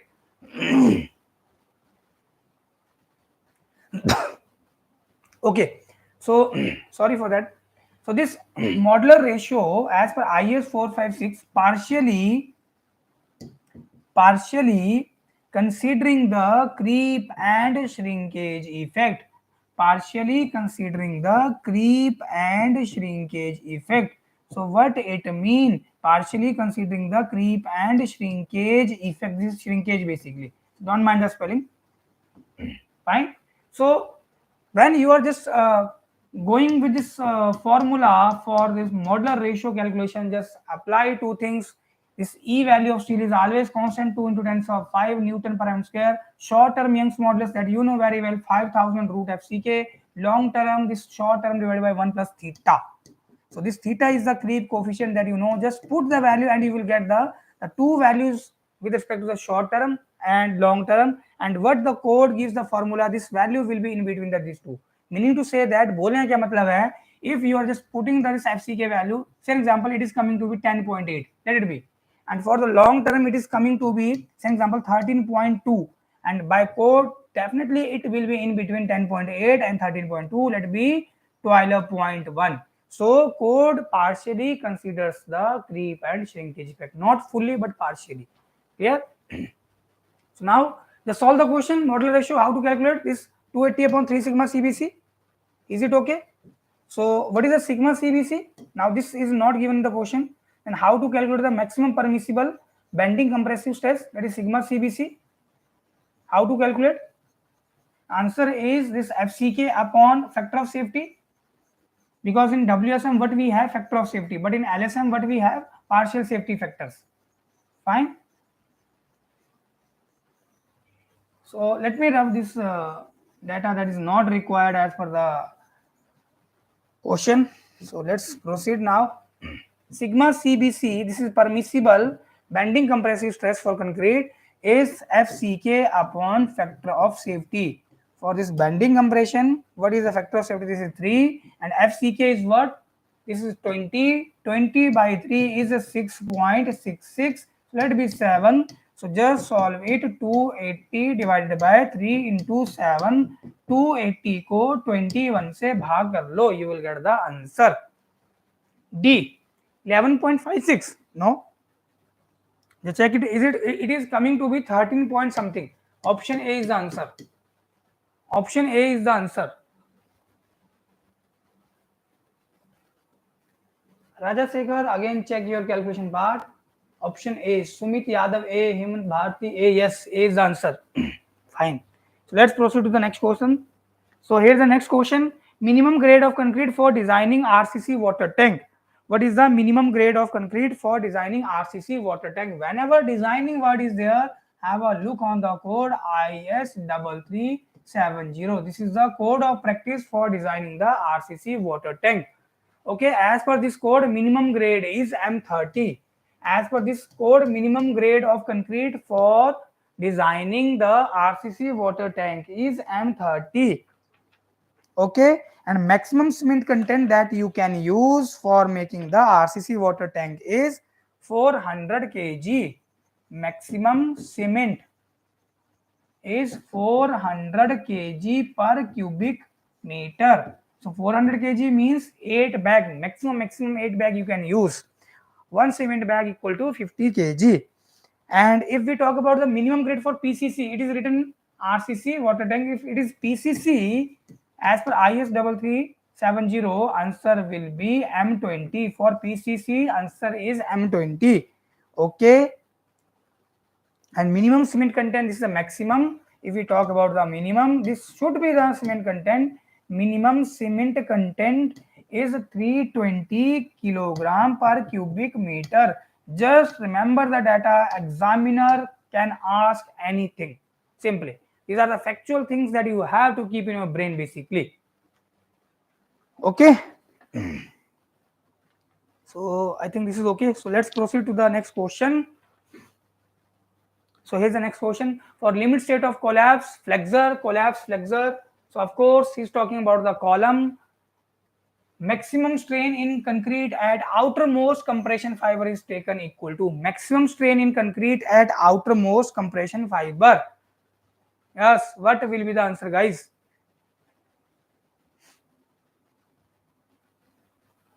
Maximum strain in concrete at outermost compression fiber is taken equal to collapse in flexor. Flexor bole to bending. Sorry, I think I said wrong in previously.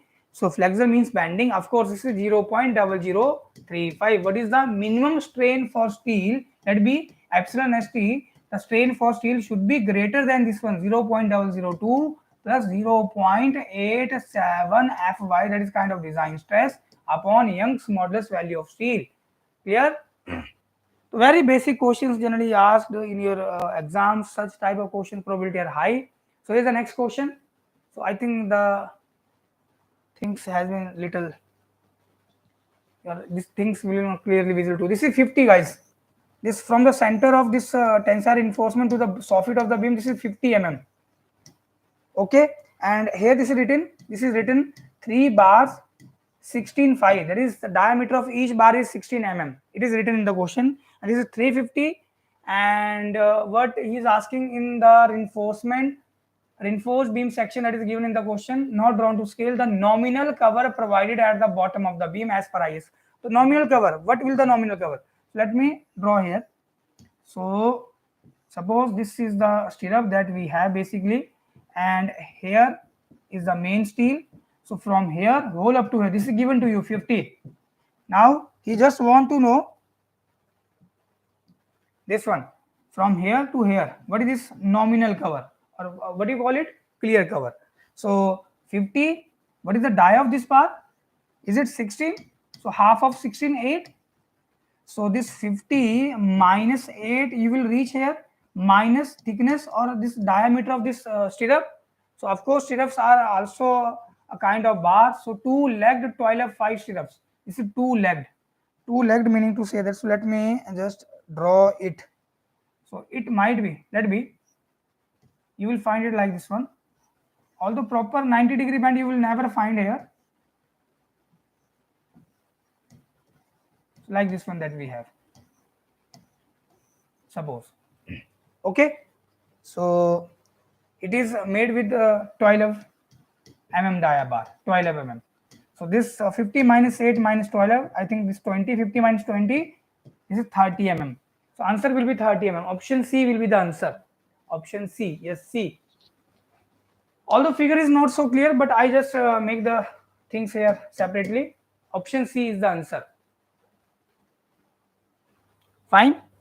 So let's proceed with the next question. As per IS 456, you can see, guys, most of questions from the IS code. So again saying, so have a look on the IS 456. For the design of reinforced concrete beam, the maximum allowable stress tau c max.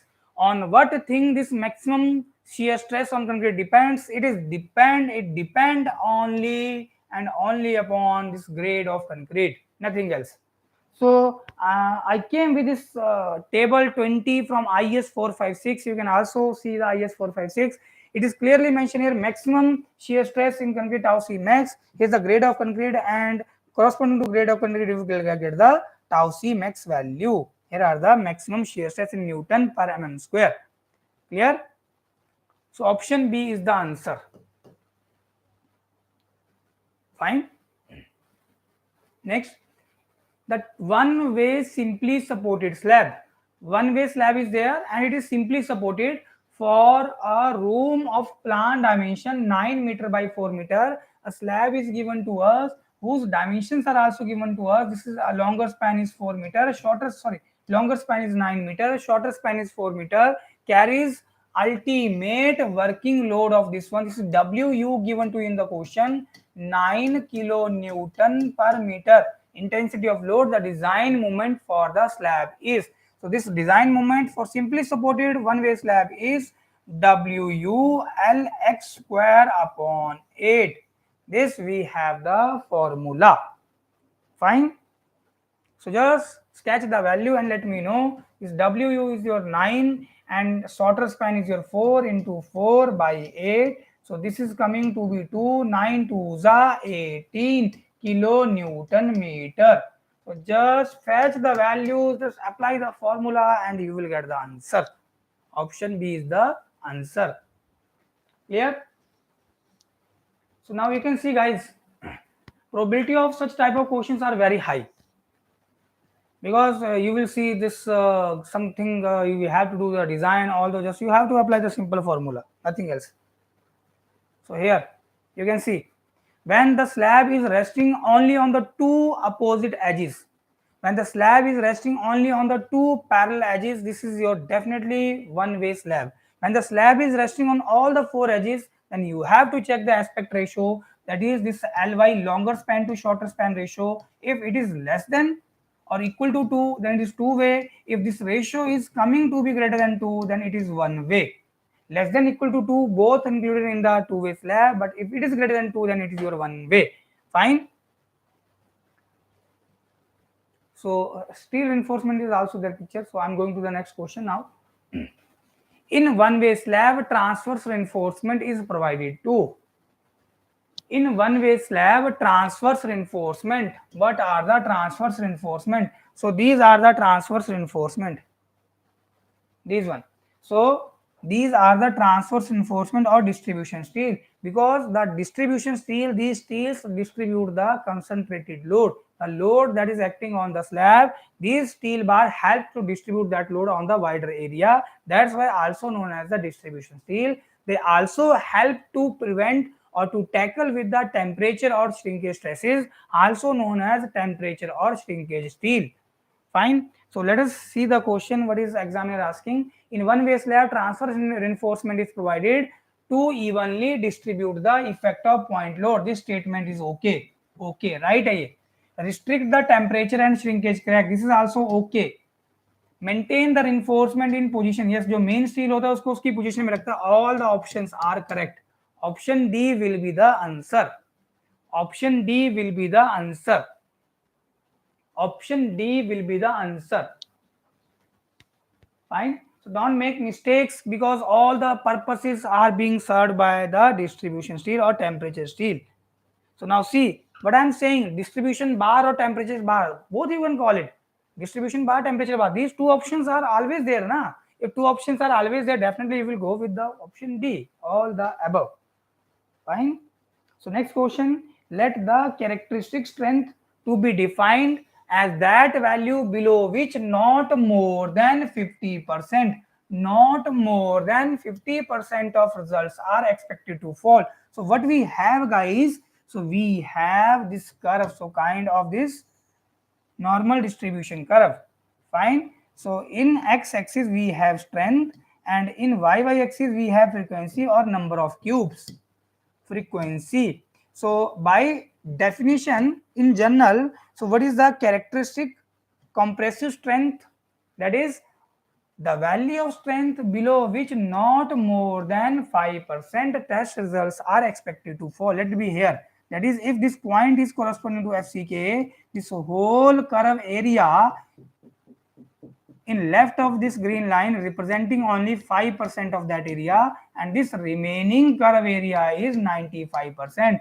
It means if we cast the 100 cube, only probability is there the 5 cubes can have strength less than FCK, and remaining 95 should have strength more than FCK. Or even if it is a less number of cube having strength less than the FCK, then that's a very good thing. Maximum cube that can fall is 5%, but now the statement has been changed. If 50% cubes are just expected to fall, it means this is your target or average strength. These two lines are combining, then this one, this is your FCK, and this is your mean strength or average strength, what you call it. And how to link the mean strength or average strength with this characteristic strength? So we have this K into sigma. So whole from here to here, this is target mean strength. So let me FT. So let me correct it. Target mean strength is generally denoted by F of T.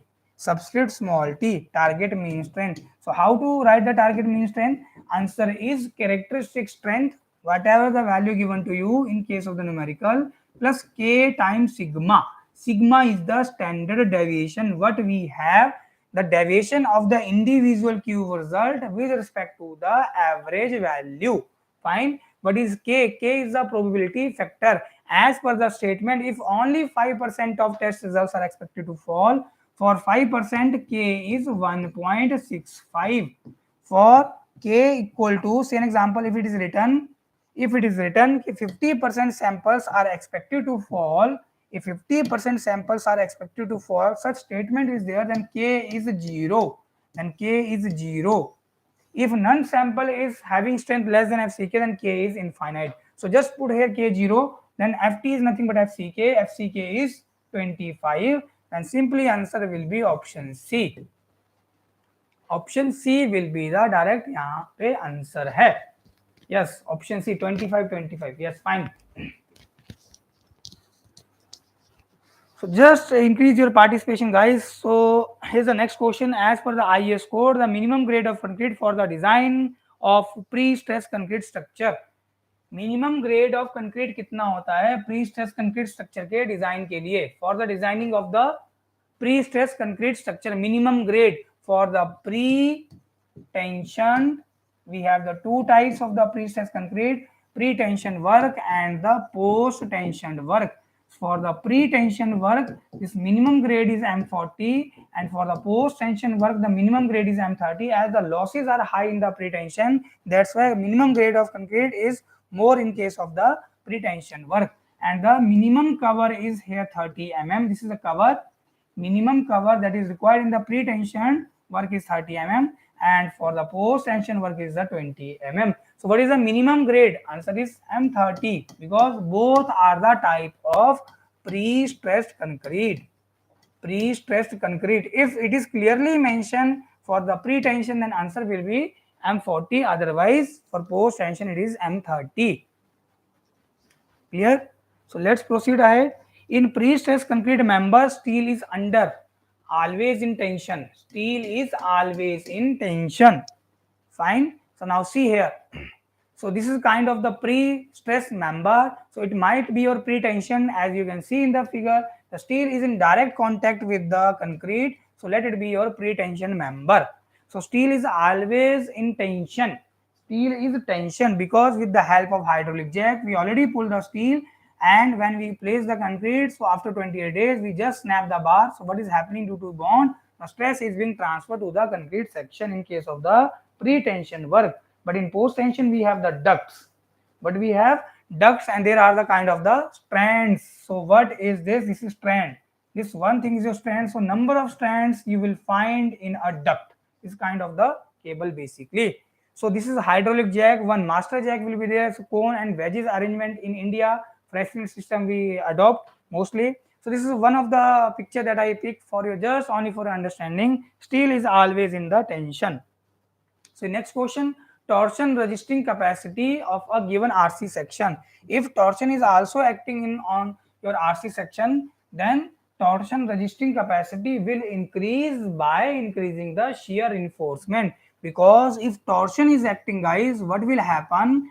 Due to torsion, two additional thing is there. Additional shear is there,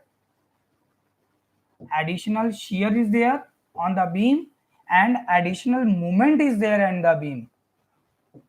What you already provided the shear reinforcement without torsion. If torsion is also acting, then additional shear, you have to provide the shear reinforcement, or you have to just reduce the spacing of the shear reinforcement, or even you have to provide the additional steel. So increases with increase in the stirrup and the longitudinal steel.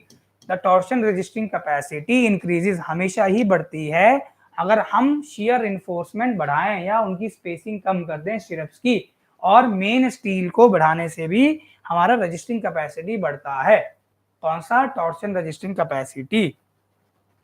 Next question, a rectangular beam of gross cross section area dimension 400 by 750. So this beam is given to us in the question, and this overall depth is 750 mm. So whenever this overall depth of the beam exceeding or equal to 750 mm, side face reinforcement is provided. So here is the main steel that you have. This is the main steel, and at top you have this kind of the anchor bar or hanger bar, whatever you call it. So here this green one are your skin reinforcement or side face reinforcement.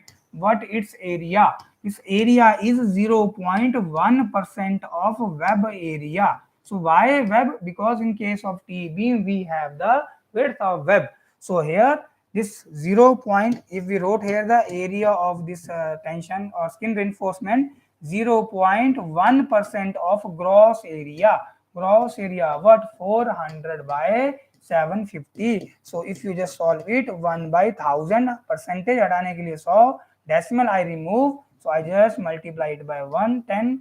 So this is coming to be 1 2 3 1 2 3. Just solve it. 4 5s are 20, 300 mm square. It is written in square mm. Answer is option C. Just apply the clause of IS code, you will get the answer. Fine. Option C will be the answer. Okay, here's the next question, guys. As per IS 456-2000, which of the following type of torsion is considered in the design? Generally, the question is which of the following torsion is not considered. But right now, simple question, which of the torsion is considered in the design? So let me tell you, not considered in the design is compatibility torsion. This is not considered. This is not considered in design, because this is due to the compatibility of structure that is taking place, and shear reinforcement takes care of this compatibility torsion. जो हमने shear reinforcement stirrups provide करी होती है beam में, stirrups provided in the beam taking care of this compatibility torsion. Now we have to take care of this equilibrium torsion. Option is B. For that we have to design the beam. Equilibrium torsion we have to design it for. Fine. So I'm coming with the picture also. So let me show you picture. So have a look here. See, so we have this kind of overhang.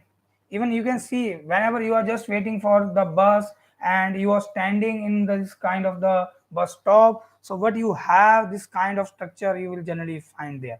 So when the load is acting here, what will happen, guys? So due to this eccentric loading, so what you will have, this is kind of the equilibrium torsion. This is the case of equilibrium torsion. And what is this compatibility torsion? So see here, this beam is connected with another two beams. So when load is applying or this beam, so what is happening due to the compatibility of this structure, the beams are also get twisted like this one. This is due to the compatibility of the structure. This is kind of the compatibility torsion, 2-degree torsion, or this is kind of your what do we call it? Yes, only compatibility and 2-degree torsion. Fine. So next question, in two-way slabs, the torsional reinforcement is provided at.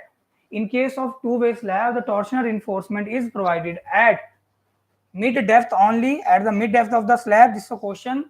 Top face only, bottom face only, or at top and bottom face? Yes, this is the answer. We are providing at top and bottom face both. So how? So let's see. So I think I have pictures. See, guys, so I just consider the edge of slab. This is your LY, that is kind of longer side. This is a shorter side. So this green thing you are finding is your torsion reinforcement. So what is the extension of this torsion reinforcement? This let me show it by white. From here whole up to here, this is your 0.2 times of Lx. Fine. This is 0.2 times of Lx, and again this is what is the extension of the steel from this beam into the slab. This is again 0.2 times of Lx in both direction. That is Lx by 5, Lx by 5 you can say. And what is the amount of steel if you are providing at this two discontinuous edges are there? So for two discontinuous edges, so let it be two discontinuous edges. So this is one layer and this is another second layer. This is kind of one mesh. This is one mesh. In one mesh we have two layer guys. एक mesh के अंदर हमारे पास दो layer हैं. In one mesh we have two layers, and this area of steel in each mesh is what 3/4 of what we have maximum area of steel for mid slab moment. What is the maximum moment that we have? According to that, what is the area of steel requirement? Whose 3/4? 3/4 meaning to say that 75%, 0.75 times of ASTX we are providing in each layer. So these two layers conferring one mesh. So again one mesh is also there. We are just placing above it. This is another mesh. Again same thing. So by two mesh, that is total 4 layer. This is kind of the torsion reinforcement at the corner when the two edges are discontinuous. So what is the total steel? That is the 4 into 3 by 4, that is the 3 times, 3 गुना सदिया हम corner पे ही डाल रहे हैं. Is it okay?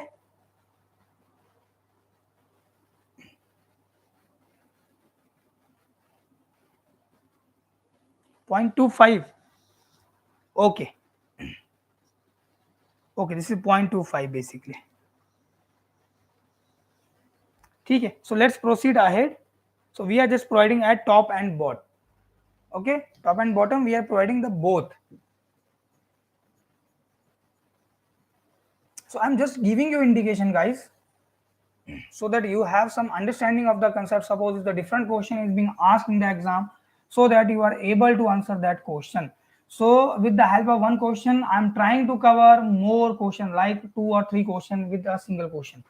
Okay, so with these 50 questions, I try to cover all the RCC part. Now see this one. So this is a torsion reinforcement or corner steel. See, torsion reinforcement or corner steel that we have. So let me change the color. So this is your bottom mesh. So see these bars, just have a look, and these bars they are different. These one they are different. One is just proceeding in this direction and another one are in this direction, right? So just what we did, we make a U bend. See this U bend, and again one mesh is bottom, one mesh is at top. So total 2 mesh are there. That is total 4 layer we have at 2 discontinuous edges. So at each layer we have the area of steel 0.75 times of the ASTX. Just multiplied by 4, you will get the total torsion reinforcement at the edge or at the corner when the two edges of the slab are discontinuous. Fine, it is provided in the top and bottom both. So next question, according to IS 456 2000, two-way slab with corners held down are assumed to be divided in each direction into middle strip and edge strip such that middle strip width. He is asking about the width of the middle strip. So what is the width of the middle strip? Is it 3/4 of the width of the slab? Is it okay? Standard value. So here is a picture. So what we did guys, suppose this is a slab that we have. So we divide the slab into the bands. So this is kind of the end bands. End bands, these are the middle band, central band, or edge strip, and this is the middle strip. So what is this width or dimension of the middle strip? Answer is 3/4 of this dimension. This is the LY right now. Okay, and middle strip here, what is its value? 3/4 of LX. This is LX, shorter span ke along. So the formula that we are applying here, this MU or MUX, that is kind of alpha X WU LX square by 8. Alpha X and alpha Y are kind of bending moment coefficient that depend upon the support condition of the slab. So how slabs are basically there are simply supported or restraining on the basis of their this alpha x or alpha y given. Always this alpha x, that is the moment along shorter span, is comes higher. There is some maximum moment that is coming here is always put in the this middle strip always, and no redistribution of this bar steel area is there. And the edge strips have the minimum steel requirement. What is the minimum steel requirement? 0.12% for Fe 415 grade and 0.15% for Fe 250 grade steel. So next question, the moment coefficient given in the IS 456 for simply supported torsionally unrestrained, it means the corners are allowed to get lifting up. Simply supported slab is there and corners are allowed to get lifting up, it means it is torsionally unrestrained. Okay, then Rankine Grashof theory is used. Rankine Grashof theory is used for the analysis and designing of simply supported slab. If it is your continuous, fixed or restrained slab, then Marcus method or this yield line method or what you have IS code method is there. Fine. So this is the next question what we have. If the modular ratio is small m, steel ratio is r, then what will be the critical neutral axis? So how will you calculate the critical neutral axis? So again, suppose I'm just doing here, let me try. Suppose we have this rectangular concrete section, here's this bottom steel, so kind of the tensile reinforcement, and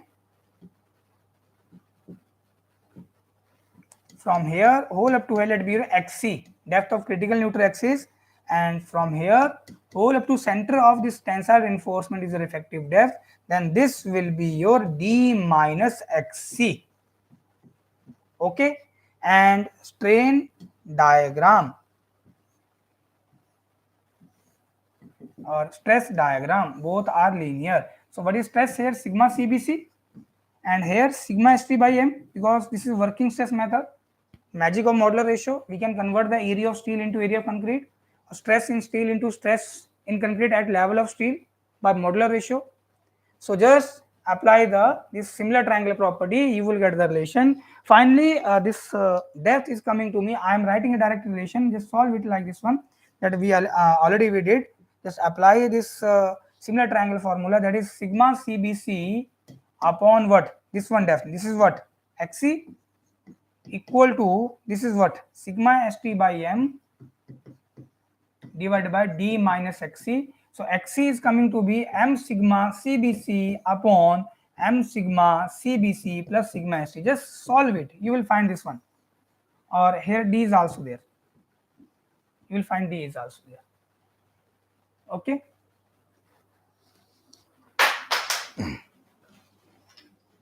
Okay. So now this steel ratio is small r, modular ratio m, steel ratio is small r, meaning to say that sigma ST by sigma CBC. This is small r basically. So just do one thing, guys. So can I write it like this one? M upon M plus sigma ST by sigma CBC. Is it okay? Is it okay? Can we write it like this one? This is sigma ST. This is S sigma. So M as it is in numerator, denominator M, sigma ST upon sigma CBC is nothing but R. So M upon M plus R will be the answer. Is it okay? Option D will be your answer. Option D. Yes, D. Very good. So next question, in a cantilever retaining wall, the main steel reinforcement is provided on what side? So let me check. Do we have any space? No, yeah, we have space. So I'm doing here, guys. Suppose here we are this retaining wall that we have here.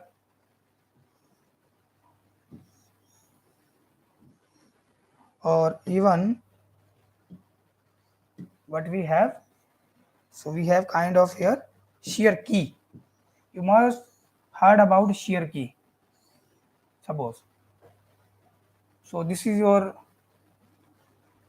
heel slab. Is it okay? And another side you have the toe slab. This is your toe. Because we are just doing backfilling on this side. This is your backfilling side. Here backfilling is been done. और question में back filling side में आपने जो area of steel डालना है, जो steel आप डाले हो किस फेस में डालोगे, तो backfill side is outer face, so main steel that is tension reinforcement will be on the backfill side or outer face. This is a question. Now pay attention. I'm just telling or just trying to show you exactly how this retaining wall is going to bend. So here's a backfill. Backfill means soil. So soil will apply a pressure. What will happen ultimately? This retaining wall will bend like this one. So if retaining wall will bend like this one, pay attention guys, definitely this fiber, backfill side fiber will go under tension and this fiber will be under compression. So it means here this steel will be your tension steel. The steel will be your tension steel. This is your main reinforcement, main tension reinforcement that is provided on the backfill side. Fine. Now see here the soil mass is there, definitely load is acting. So what will happen? It will bend like this one. If this bend like this one, what will happen? This heel slab में जो main steel होगा is provided on the upper face. This is the main steel. Although we have the distribution also, but I'm just writing here main steel only, and on this case it will be like this one. Fine. So here main steel will be provided at the bottom. This will be the main steel at bottom. You have to take care of this one because generally the questions are asked from retaining wall also, and students get confused what will the answer. So let us see. In a cantilever retaining wall that I draw here, the main steel reinforcement is provided on the backfill side in vertical direction. This is the answer. On both inner and outer faces, no. In horizontal as well as vertical, no. To counteract the shear stress is never. So basically what we have, so main steel is provided on the this backfill side. This is main steel. This is a shear key. So basically shear is also a factor due to which this retaining wall can fail. That is kind of sliding failure might be there. So shear key is there, that is providing the stability against this sliding failure. Shear key. Fine. So is it okay? So let's proceed.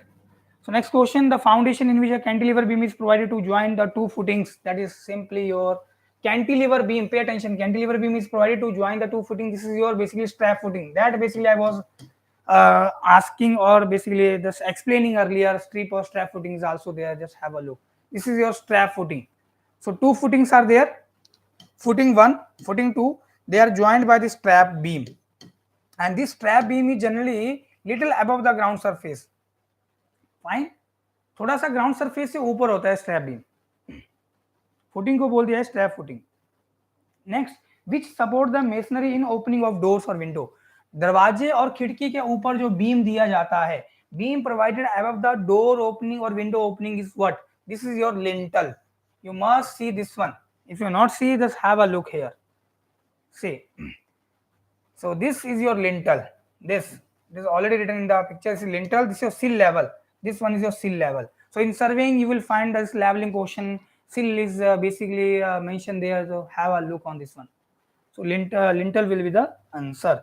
So in next question, in working stress method, the depth of neutral axis of the balance section. So this is the basically a formula for the depth of neutral axis. Critical neutral axis depth equal to m sigma cbc upon m sigma cbc plus sigma st into d. Now see this sigma cbc, or sorry, this m is 280 upon 3 sigma cbc. Sigma cbc will cancel out. Here again 280 upon 3 sigma cbc. Only sigma st you will find with some numerical data. So it will depend upon sigma st, that is stress in steel only. Is it okay?